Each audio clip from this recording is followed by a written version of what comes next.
ओम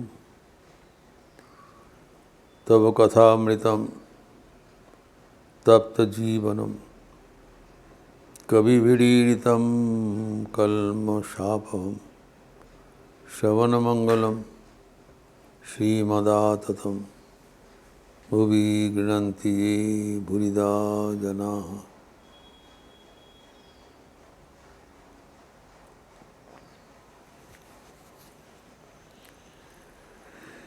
समाधि षट संपत्ति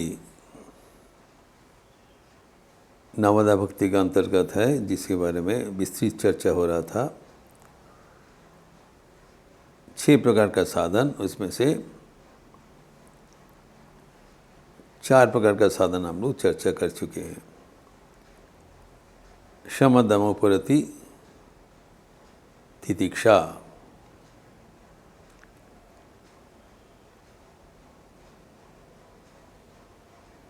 सुख एवं दुख, जय पराजय, लाभ हानि में समचित्त रहना,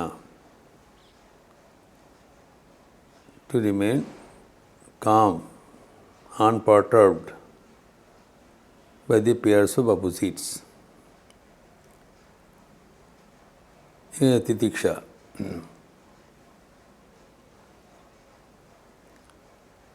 ताकि हम आत्मचिंतन से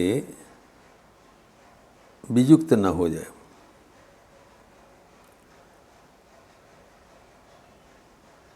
तितिक्षा के उपरांत जो पंचम साधन है, उसका नाम है समाधान। समाधान का डेफिनेशन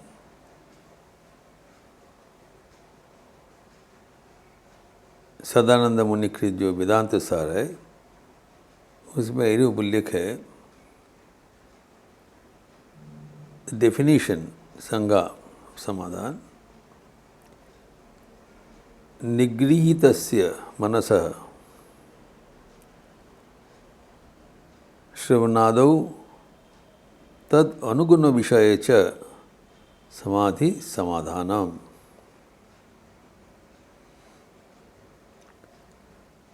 जो मन को हम देखे हैं कि योग मतलब योग चित्त वृत्ति निरोध, मन को एकाग्र करना, मन को नियंत्रित करना। एक विषय, मन इधर उधर चले जा रहे, उसको एक विषय मनोनिवेश करना। तो वही जो मन एक विषय में हम फोकस करना चाहता हूँ, एकाग्र करना चाहता हूँ,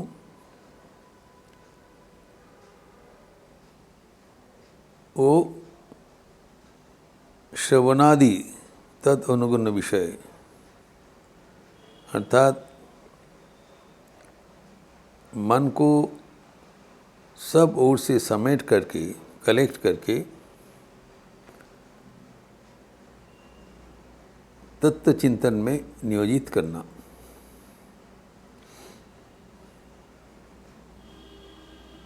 स्वामी विवेकानंद इसके समाधान के जो अर्थ उल्लेख किए हैं, वह है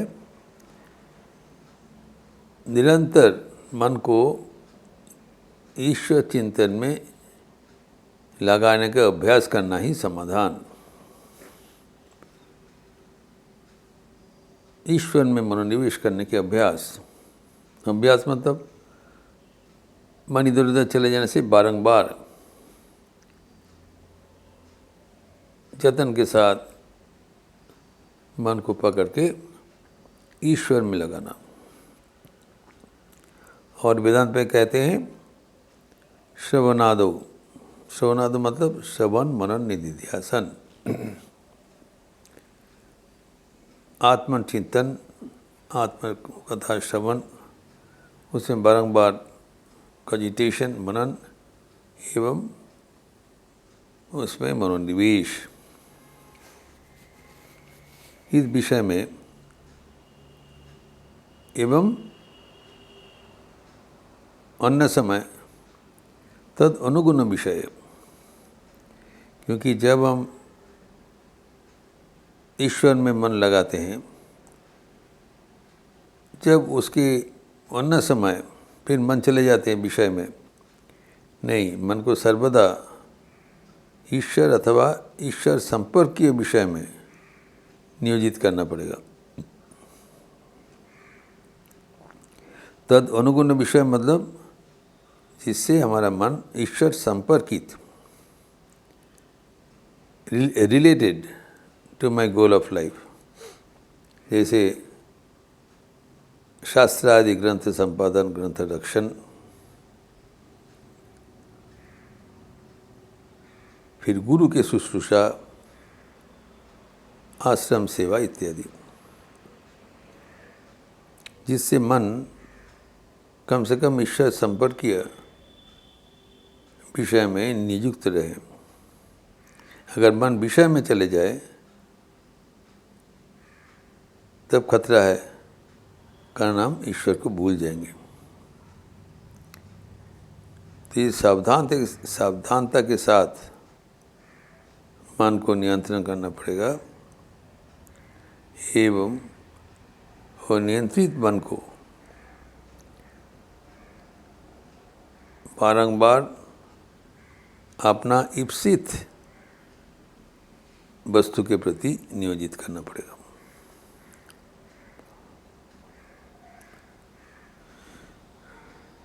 तो मन कहाँ चले जाते हैं? हमारे जानते हैं हम कि हमारे पंच ज्ञानेंद्रिया है, पंच कर्मेंद्रिया है, 10 बहिर्ंद्रिया है और 1 है अंतरिंद्रिय मन। हमारे सबके भीतर 11 इंद्रिया है, 11 सेंस ऑर्गन्स, 1 अंतरिंद्रिय मन एवं 10 बहिर्ंद्रिय, 5 कर्मेंद्रिय, बाक पानी पादोपायुपस्थ, स्पीच, हाथ पैर एवं 2 लोअर ऑर्गन्स। ये जो पंच कर्मेंद्रियाँ हैं, इसके साथ साथ पंच ज्ञानेंद्रिया है, by organs of knowledge. The other 5 are organs of action. ये जो ज्ञानेंद्रियाँ हैं वह चक्षु, कर्ण, नासिका, जिह्वा, त्वक, ये प्रधान पंच ज्ञानेंद्रिय के माध्यम से ही हम ज्ञान आहरण करते हैं। We develop perception of life.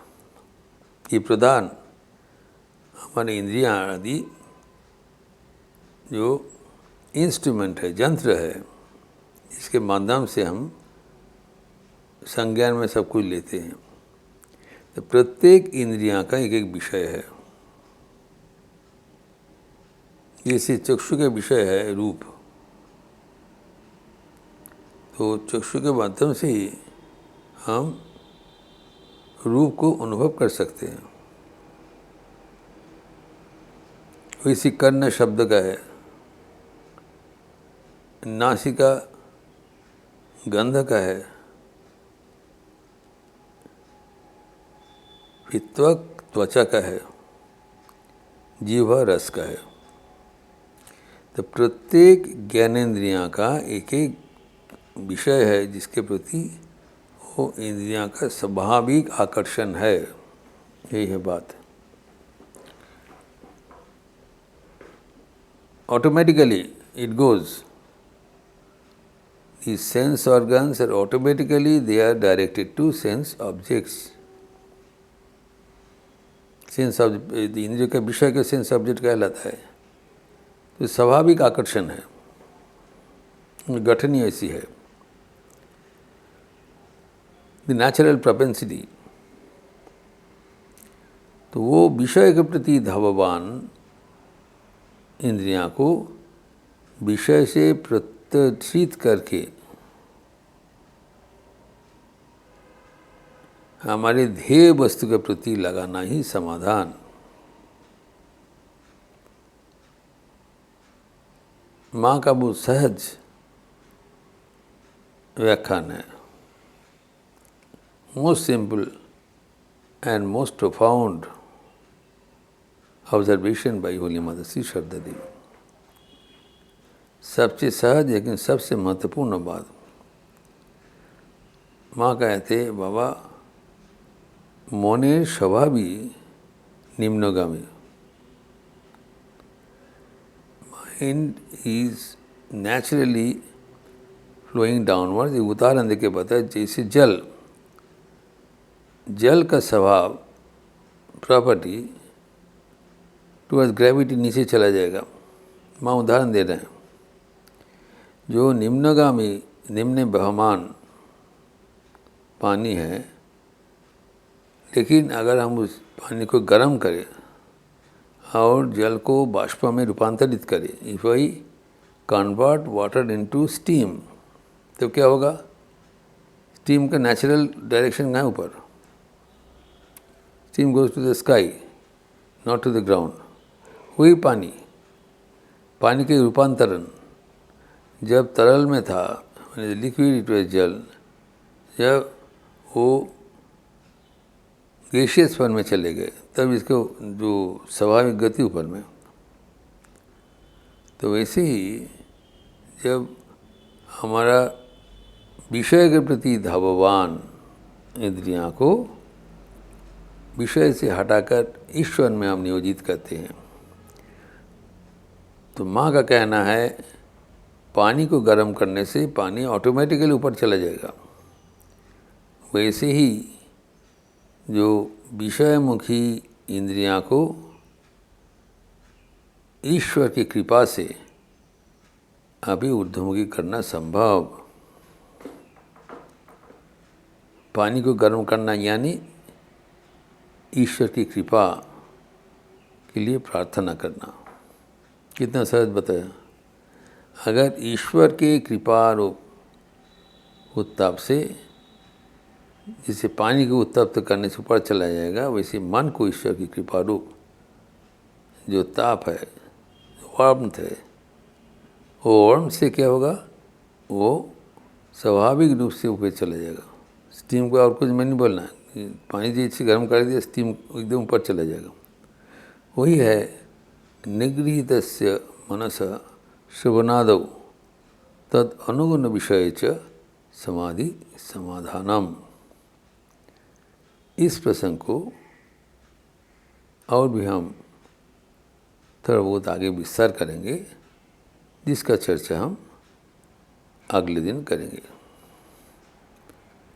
Om Shanti शांति शांति। हरि ओम तत्सत। श्री राम कृष्णार्पणमस्तु। अच्छे रहिए, स्वस्थ रहिए, आनंद में रहिए। नमस्कार।